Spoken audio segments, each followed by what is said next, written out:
دوستو ہم بات کر رہے تھے مسلمانوں کی 1000 سالہ تاریخ کے سلسلے میں۔ اب تک ہم اس کی ایک قسط جاری کر چکے ہیں جس کے اندر ہم نے مسلمانوں کی 1000 سالہ تاریخ پر ایک جھلک ڈالی تھی۔ آج کی قسط میں ہم بات کریں گے کہ مسلمانوں کے 1000 سالہ سیاسی عروج کیسا رہا۔ روز اول سے لے کر کے جب تک مسلمان ساقط ہوئے تب تک مسلمانوں نے کہاں کہاں کیسے کیسے حکومت کی۔ تو سب سے پہلے عہد نبوی کی بات کرتے ہیں۔ تو عہد نبوی کا دور وہاں سے شروع ہوتا ہے کہ مکہ المکرمہ کے اندر ایک محمد نام کے شخص پر وحی نازل ہوتی ہے جو آگے چل کر کے محمد رسول اللہ بنتے ہیں۔ وحی میں بتایا گیا کہ اللہ ایک ہے، اسلام کی دعوت دی۔ تو اس شخص نے بہت محنت کی، کوشش کی، 2 سال تک، 3 سال تک، 10 سال تک، اور اتنی کوشش کرنے کے باوجود اس کے گاؤں، اس کے قبیلے والوں نے اس کو پریشان کیا اور اس کو برداشت نہیں کیا، یہاں تک کہ اس کو شہر سے نکال دیا۔ پھر وہی شخص یعنی محمد رسول اللہ مدینہ المنورہ گئے، وہاں محض 10 سال میں اپنی سیاسی بصیرت، اپنے اخلاق و کردار سے 10 سال میں پورا جزیرۃ العرب اس کی بات ماننے لگا اور اس اسلام کو قبول کر لیا جس کو لے کر کے وہ آئے تھے۔ اور اس شخص نے ایسا نظام کہ کسی پر ظلم نہ ہو، ایسا عدلیہ کہ کسی کا حق نہ مارا جائے، ایسے اخلاق کہ کوئی جھوٹ نہ بول سکے، ایسے حقوق کہ بچے عورتیں سب کو ملے۔ تو وہ شخص جو کچھ دن پہلے ایک اکیلا سا تھا، لیکن اس شخص نے اخلاق اور سیاسی بصیرت سے اور اپنے کردار سے پورے جزیرۃ العرب کو اس اسلام کو ماننے پر قائل کر دیا جس کے لیے وہ محنت اور کوشش کر رہا ہے۔ تو مسلمانوں کی سیاست یہاں سے شروع ہوتی ہے، ایک تنہا شخص سے جو مکہ المکرمہ میں پیدا ہوا۔ اس نے اپنی کوششوں سے، اپنی محنتوں سے مکہ المکرمہ کے اندر پھر مدینہ جا کر کے کوشش کی اور محض 10 سال کی مدت میں پورا جزیرۃ العرب اسلام میں داخل ہو گیا۔ اور ایسا بھی نہیں تھا کہ وہ شخص کوئی جادوگر تھا، جدھر جادو چلا تھا وہاں اسلام میں داخل ہو جاتے۔ اس شخص کو مشقتیں برداشت کرنی پڑی، بہت پریشانیاں اٹھائی، پتھر کھائے، گالیاں کھائی، سب چیزیں برداشت کرنے کے باوجود اپنی کوششوں میں لگا رہا۔ اور جب وہ شخص دنیا سے گیا تو اپنے پیچھے ایسی وراثت چھوڑ گیا جو سیاست کے اندر پوری تاریخ انسانی نے نہیں دیکھی تھی۔ تو مسلمانوں ہماری سیاست شروعات یہاں سے ہوتی ہے۔ اس کے بعد خلافت راشدہ جس کے اندر حضرت ابوبکر صدیق ہے جو اپنے گھریلو میٹر سے الجھ جاتے ہیں اور الجھ کر کے اس کو ایسا صاف اور ستھرا کرتے ہیں جو تمام دنیا کے لیے سیکھنے کی چیز ہے۔ اس کے بعد حضرت عمر فاروق کا دور آتا ہے۔ اس دور کے اندر ایسا سنہرا دور مسلمانوں کا تھا جو مکران سے لے کر کے افریقہ کے ریگستانوں اور اسپین کے ساحلوں تک جا ملا تھا۔ بہت سارے مؤرخین لکھتے ہیں اگر حضرت عمر 10 سال یا حضرت عمر کی طرح کوئی اور حکمراں 10 سال رہتا تو اسلام کے علاوہ اس دنیا میں کوئی دوسرا مذہب نہیں ہوتا۔ مسلمانوں ہماری سیاسی بصیرت یہ تھی اور میں بہت مختصراً آپ کے سامنے پیش کر رہا ہوں۔ اس کے بعد حضرت عثمان غنی آئے جس نے سمندر میں بھی قبرص کے اندر مسلمانوں کی حکومت قائم کی۔ اس کے بعد حضرت علی آئے جنہوں نے ہمیں سیاست میں یہ سکھایا کہ اگر اندرون مملکت اور شہر اور ملک کے اندر کوئی بات ہو، کوئی بغاوت ہو تو اس کو کیسے دبایا جاتا ہے، وہاں کیسے کام کیا جاتا ہے۔ اس کے بعد بنو امیہ کا دور آیا جس نے اسلام کے بازوؤں کو اتنا پھیلایا ایسا لگتا تھا کہ ساری دنیا ان کے پروں کے سائے کے نیچے ہے۔ اگر ہم اسپین کی بات کریں وہاں طارق ابن زیاد کی شکل میں مسلمانوں کو ایک ایسا رہنما ملا جو یورپ کے اندر ایسا داخل ہوا کہ اس نے اسپین کے اندر 800 سالہ حکومت کی بنیاد رکھی۔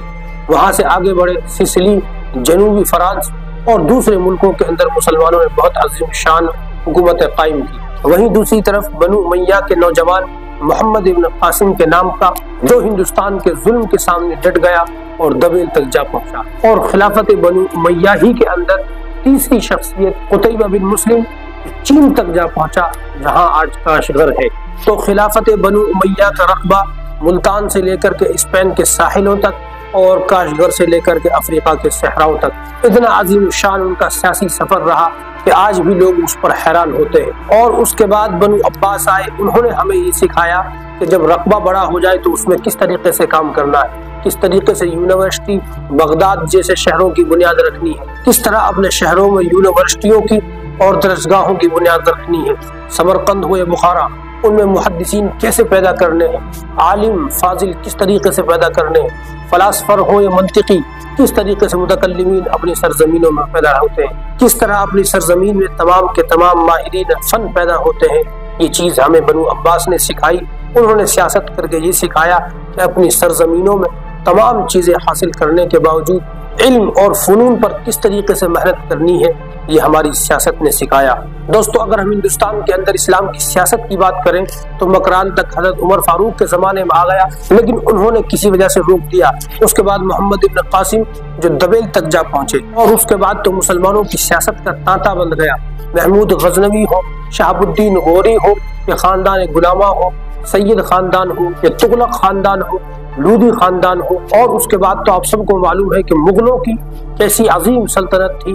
جب وہ اپنے عروج پر ہندوستان میں تھی تو دہلی کو دیکھ کر کے لوگ کہتے تھے کیا بخارا رہا ہوگا، کیا سمرقند۔ اتنی عظیم الشان سلطنت تھی جس کی تاریخیں آپ کے سامنے ہیں۔ دوستو سیاست میں جب بغداد کے اندر عباسیوں کا زوال ہوا، اس کے بعد عثمانی اٹھے، اور ایسے اٹھے کہ ان کی حکومت پر آج بھی دنیا اشش کرتی ہے، جو 1912 تک رہی۔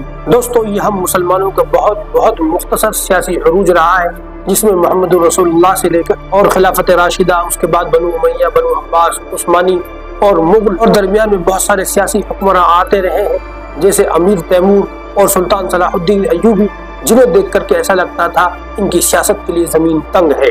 دوستو اگر ہم اس پر تبصرہ کریں تو ہماری سب سے بڑی خوبی یہی رہی کہ ہم نے اتنی وسیع سرزمین پر حکمرانی اور سیاست کی، لیکن اس کے اندر ہم نے کہیں ظلم نہیں کیا، کہیں جاتے تھے بچوں کو نہیں لوٹا، عورتوں کو پریشان نہیں کیا، جس طرح دوسرے حکمرانوں نے فتح کرنے کے بعد ان علاقے والوں کو پریشان کیا ہے۔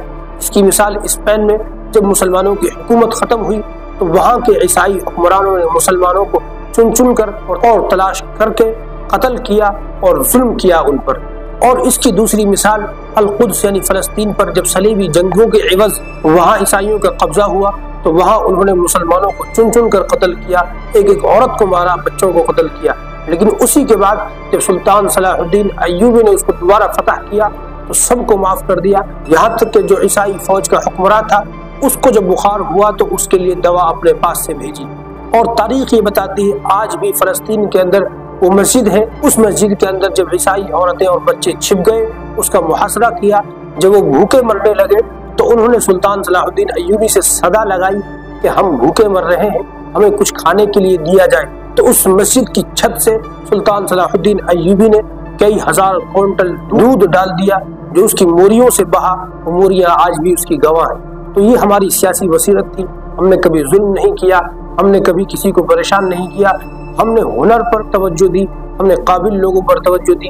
لیکن آج کی دنیا کی طاقت کو دیکھ کر صرف یہی پتہ چلتا ہے کہ اگر سیاسی طاقت ہاتھ میں آ جائے تو لوگوں پر ظلم کیا جائے، کمزوروں سے ان کا حق چھینا جائے۔ تو دوستو یہ ہمارا سیاسی عروج تھا، آپ کو یہ کیسا لگا ہمیں کمنٹ میں ضرور بتائیں، اور ہمارے چینل کو سبسکرائب کریں، اس ویڈیو کو لائک